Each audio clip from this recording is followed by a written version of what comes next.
بسم الله الرحمن الرحيم. إن تدعوهم لا يسمعوا دعاءكم ولو سمعوا ما استجابوا لكم، ويوم القيامة يكفرون بشرككم، ولا ينبئك مثل خبير. يا أيها الناس أنتم الفقراء إلى الله والله هو الغني الحميد. إن يشأ يذهبكم ويأتي بخلق جديد، وما ذلك على الله بعزيز. ولا تزر وازرة وزر أخرى، وإن تدع مثقلة إلى حملها لا يحمل منه شيء ولو كان ذا قربى. إنما تنذر الذين يخشون ربهم بالغيب وأقاموا الصلاة، ومن تزكى فإنما يتزكى لنفسه وإلى الله المصير. وما يستوي الأعمى والبصير، ولا الظلمات ولا النور، ولا الظل ولا الحرور، وما يستوي الأحياء ولا الأموات. إن الله يسمع من يشاء وما أنت بمسمع من في القبور، إن أنت إلا نذير. إنا أرسلناك بالحق بشيرا ونذيرا، وإن من أمة إلا خلا فيها نذير.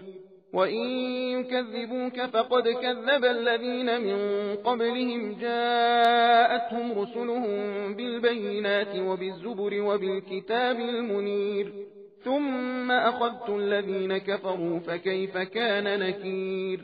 ألم تر أن الله أنزل من السماء ماء فأخرجنا به ثمرات مختلفا ألوانها، ومن الجبال جدد بيض وحمر مختلف ألوانها وغرابيب سود، ومن الناس والدواب والأنعام مختلف ألوانه كذلك.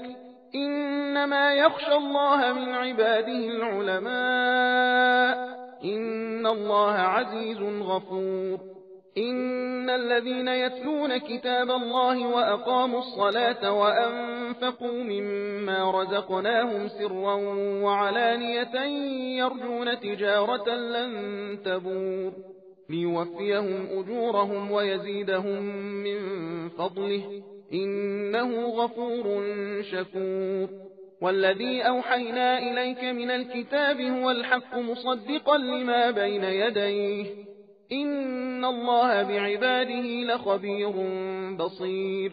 ثم أورثنا الكتاب الذين اصطفينا من عبادنا، فمنهم ظالم لنفسه ومنهم مقتصد ومنهم سابق بالخيرات بإذن الله، ذلك هو الفضل الكبير.